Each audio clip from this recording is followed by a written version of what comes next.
अभी 2-4 दिनों से लंबे समय के बाद में बारिश हुई है और हमारा जो ये शेरगढ़ के आसपास का जो इलाका है उस इलाके में सबसे ज्यादा मक्का की फसल बोई जाती है।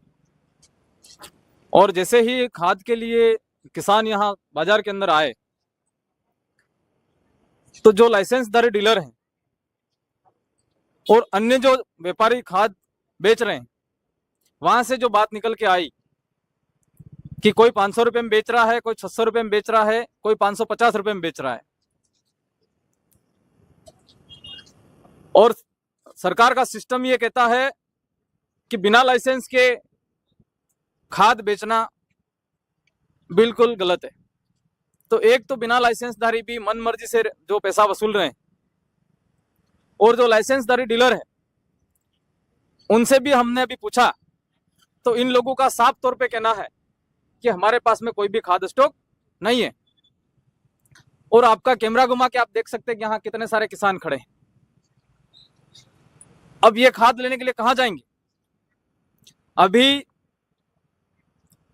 एक मैडम जी से बात हुई थी हमारी, इनकी शायद कोई पोस्ट है एडी करके, तो इन्होंने अभी वापस जवाब दिया कि शेरगढ़ के अंदर हरीश मेरावत नाम का जो लाइसेंसधारी डीलर है उसकी जो पोस्ट मशीन है उस मशीन के अंदर खाद बोल रहा है स्टॉक है, लेकिन हम यहां पर खड़े हैं तो साफ तरीके से मना किया जा रहा है।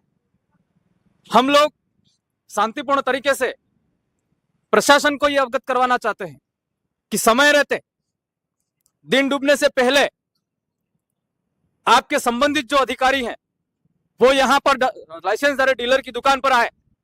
इनके जितने भी गोदाम हैं उन गोदामों के अंदर भी जांच होनी चाहिए और ये किसान जितने खड़े हैं उचित जो रेट तय की गई है उस रेट के अंदर अगर खाद नहीं मिलता है रात भर शेरगढ़ के अंदर सोएंगे। जो लाइसेंसधारी डीलर है उस डीलर की दुकान के आगे सोएंगे, लेकिन खाद के बिना हम लोग वापस नहीं जाएंगे। तो अभी जो मैडम का फोन आया उसमें हमको बताया है कि डीलर के जो पोस्ट मशीन है वहां पर माल स्टॉक बोल रहा है, लेकिन साफ तरीके से अभी इस दुकान में मना बोल दिया गया कि हमारे पास में कोई खाद उपलब्ध नहीं है।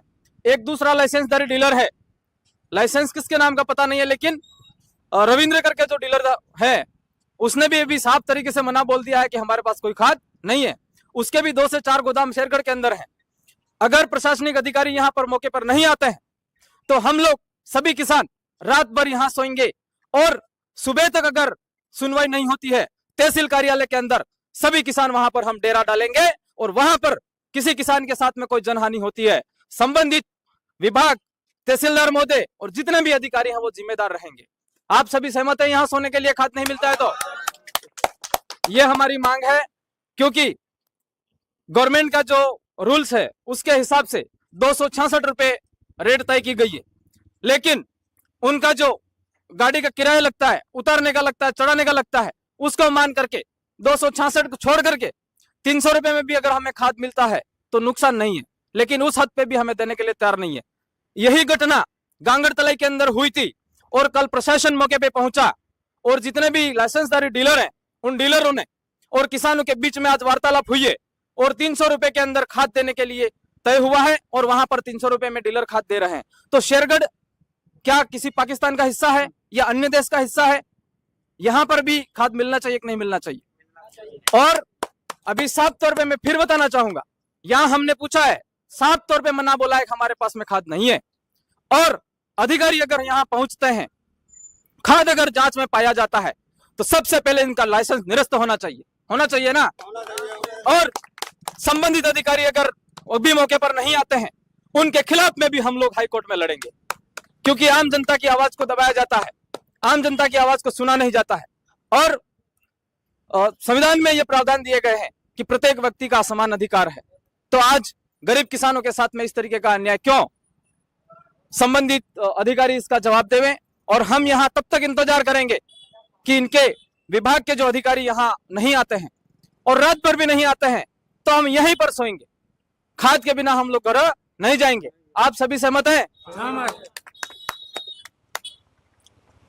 तो संबंधित अधिकारी व तहसीलदार महोदय से निवेदन है कि किसानों की समस्या को लेकर जल्द ही सूचित होवें एवं जल्द ही कोई ठोस कदम उठाएं। धन्यवाद। जोहर।